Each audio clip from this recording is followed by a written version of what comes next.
আজ আপনাদের জানাবো এমন একটা জায়গার কথা যেখানে গিয়ে আমাদের মতো আপনারাও আনন্দ করতে পারবেন, তা সে উৎসবের দিন হোক বা না হোক। ভোরের আলো তখনও ঠিকভাবে ফোটেনি। প্রায় 5টা নাগাদ আমাদের যাত্রা শুরু হলো 26 সিটারের একটা ট্রাভেলারে চেপে। দিনের আলো ফুটতে শুরু করলো আর গাড়ি যত এগোতে লাগলো রূপনারায়ণ নদীর দিকে, সঙ্গে সঙ্গে এক এক করে আমাদের ভ্রমণসঙ্গীরা গাড়িতে উঠতে লাগলো। বালি ব্রিজ পার করে আমাদের গাড়ি ভীষণ জোরে ছুটছে সামনের দিকে। আমাদের গন্তব্য কোলাঘাট। ড্রাইভার দাদা গাড়ি চালাচ্ছেনও খুব সুন্দর। আমাদের যাত্রা শুরু হয়েছে উত্তর 24 পরগনার ব্যারাকপুর থেকে। যদি ইচ্ছুক হন তাহলে ডেসক্রিপশন বক্সে ড্রাইভারের ফোন নাম্বার দেওয়া থাকবে, আপনারা যোগাযোগ করতে পারেন। গাড়ি বোঝাই করে যখন ঘুরতে বেরিয়েছি সবাই, তখন নাচ গান হবে না তা কি হয়? খুব নাচাগানা হলো, ইচ্ছা ছিল গান সহ নাচ দেখানোর, কিন্তু ইউটিউবের নিয়মকানুনের বাধায় পড়ে সেটা আর করা গেল না। এইভাবে মজা করতে করতে কখন যে কোলাঘাট পৌঁছে গেলাম মালুমই হলো না। র্যান্ডাম একটা দোকানে ঢুকে সকালের খাবার সবাই খেয়ে নিলাম। কেউ খেলো লুচি ঘুগনি, কেউ বা বাটার ব্রেড, কেউ আবার আলুর পরোটা। তবে একটা জিনিস সবার জন্যই কমন, আর সেটা হচ্ছে গরমাগরম সুগন্ধি দুধ চা। 6 নম্বর জাতীয় সড়ক ধরে আমাদের ট্রাভেলার অবশেষে ঝাড়গ্রাম জেলায় প্রবেশ করল। ইতিমধ্যে প্রায় 5 ঘন্টা কেটে গেছে। রাস্তার দুপাশে এখন দেখতে পাচ্ছি শাল গাছ, ইউক্যালিপটাস আর লাল মাটি। আমরা শহুরে মানুষ, এত গাছপালা আর ফাঁকা রাস্তা আমাদের কাছে খুবই আকর্ষণীয় হবে এটাই স্বাভাবিক। তাই গাড়ি থামিয়ে চলল ফটো সেশন। ছবি তোলার পর্ব শেষ হলো আর মোটামুটি আধ ঘন্টা বাদে আমরা ঝাড়গ্রাম জেলার ঝাড়গ্রাম ব্লকে এসে উপস্থিত হলাম। আর রাজবাড়ি, কলেজ এসবের পাশ দিয়ে আস্তে আস্তে আমাদের গাড়ি পৌঁছে গেল নির্দিষ্ট গন্তব্যে। আজ এবং কাল এই 2 দিন আমরা থাকব RK রিসর্টে। দেখে মনে হচ্ছে এই রিসর্টটি খুব বেশি দিন তৈরি হয়নি, তবে সরাসরি এদের সঙ্গে যোগাযোগ করে কিন্তু আমরা আসিনি। তাহলে আসল ব্যাপারটা খুলেই বলি। বেলঘরিয়ার আলাথ নামে একটি সংস্থার সঙ্গে আমার এক ভাতৃস্থানীয় অভিজিৎ সে প্রথম যোগাযোগ করে। এই সংস্থাটা হলো আসলে একটা ইভেন্ট ম্যানেজমেন্ট সংস্থা। এদের কাজই হচ্ছে নানান রকম উৎসব অনুষ্ঠান সেগুলোকে সুন্দরভাবে ম্যানেজ করা, মানে সুসম্পন্ন করা বলা যেতে পারে। আমরা একদল সমমনস্ক মানুষেরা অনেক দিন ধরেই প্ল্যান করছিলাম যে কাছে পিঠে কোথাও বাচ্চাদের নিয়ে বেড়াতে যাই, যেখানে এই বছরের দোল উৎসবটা আমরা পালন করব। আর সেই সঙ্গে আমাদের সহকর্মী চৈতালির 25তম বিবাহবার্ষিকীও একটু ধুমধামের সঙ্গে বা বলা যেতে পারে একটু অন্যরকমভাবে আমরা সেলিব্রেট করব। আবার সঙ্গে আমাদের বাচ্চারা রয়েছে, তারা যেন প্রকৃতির খোলা হাওয়াতে আনন্দ উপভোগ করতে পারে সেদিকেও কিন্তু আমাদের নজর ছিল। তো এক ঢিলে 3 পাখি মারার জন্য আমরা চলে এলাম ঝাড়গ্রামে। ঝাড়গ্রাম শহরে একটা হেলিপ্যাড রয়েছে, সেটা এখানে না আসলে জানাই হতো না। তো সেই হেলিপ্যাডের একদম কাছে পিঠেই এই RK রিসর্ট। এদের সঙ্গে কিন্তু আমাদের সরাসরি যোগাযোগ হয়নি, যোগাযোগ করিয়ে দিয়েছে আলাথ। এবার দেখে নেওয়া যাক আমাদের জন্য 307 নম্বর ঘর অ্যালটেড হয়েছে সেটা কেমন দেখতে। সত্যি বলতে কি, ঘরে ঢুকেই মনটা একেবারে গার্ডেন গার্ডেন হয়ে গেল।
বাচ্চাদের অবস্থা দেখে নিশ্চয়ই বুঝতে পারছেন যে তারা কি ভীষণ পরিমাণ আনন্দ পেয়েছে এখানে এসে।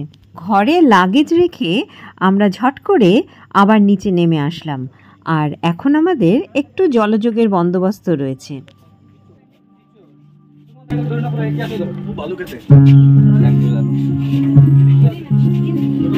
ওয়েলকাম ড্রিঙ্ক হিসেবে আমরা সকলেই পেলাম সুস্বাদু আম পান্না। ঘড়িতে তখন প্রায় 12 কাটা ছুঁই ছুঁই, তাই আমাদের আর যেন তর্সই ছিল না। দোল পূর্ণিমার আবির খেলার জন্য এরা একটা অভিনব ব্যবস্থা রেখেছে দেখলাম। প্রত্যেকের নামে নামে একটা করে প্যাকেট রয়েছে, আর সেই প্যাকেটে রয়েছে নতুন জামা কাপড়, যা পরে দোল খেলা হবে।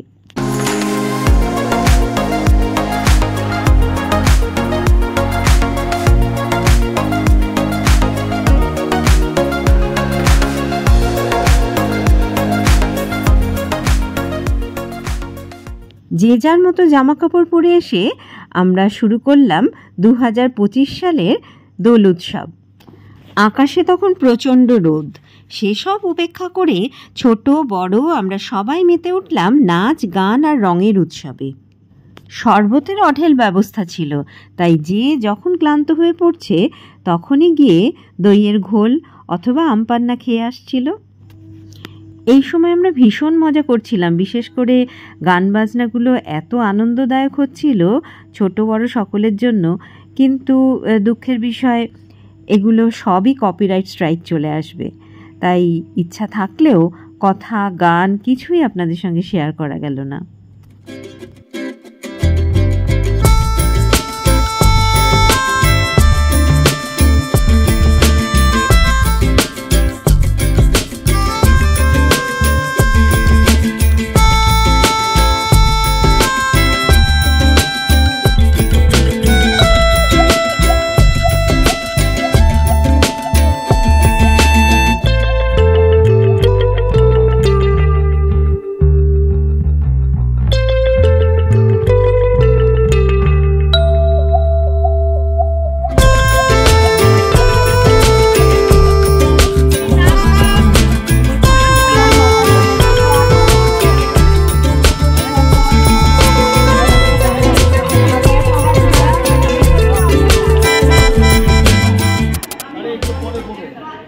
খেলাধুলা তো অনেক হলো, কিন্তু এবার আস্তে আস্তে পেটে টান পড়তে শুরু করেছে, তাই একে একে সবাই মিলে আমরা উপস্থিত হলাম ডাইনিং হলে।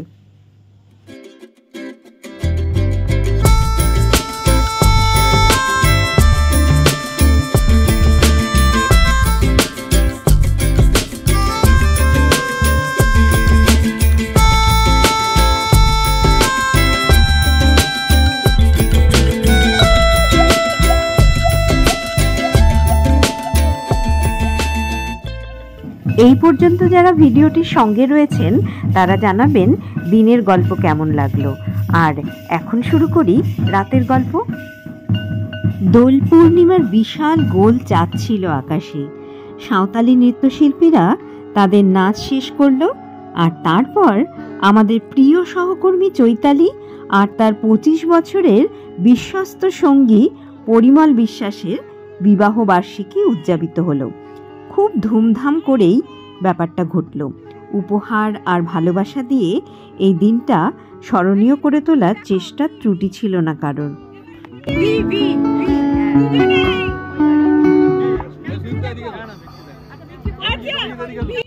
সেদিন চৈতালি যে কথাগুলো বলেছিল তা চিরকাল মনে থাকবে। একটা সম্পর্ক গড়ে তোলার পথে কত যে উত্থান পতন থাকে তা ধীর স্থিরভাবে মেনে নিতে হয়। চাঁদের কলার মতো সম্পর্ক পূর্ণতা পায় একদিন, আবার কখনো বা অমাবস্যার ঘোর অন্ধকার তাকে ঘিরে ধরে। কিন্তু পূর্ণচন্দ্র একসময় স্বমহিমায় দেখা দেয়। স্বামী স্ত্রীর সম্পর্কের এই যে অদ্ভুত টানাপোড়েন, তাকে যারা সাদরে গ্রহণ করতে পারে তাদেরই জিত হয়। সম্পর্ক কতদিনের সেটা বড় কথা না, অ্যাডজাস্টমেন্ট কতটা সেটাই আসল। কখনো মনে হয় সন্তান আছে বলেই সম্পর্ক টিকে আছে, আবার সে যখন বড় হয়ে যায় তখন বোঝা যায় এটা একটা ভ্রান্ত ধারণা। আমরা সম্পর্ক ধরে রাখি নিজেদেরই জন্য, নিজেদের ভালোবাসার জন্য। ভিডিওটি ভালো লাগলে লিখে জানাবেন, সঙ্গে থাকবেন। দেখা হবে অন্য ভিডিওতে। কারণ কিছু কথা বলা হয়, না বলা কথা সমুদ্র যে সীমাহীন।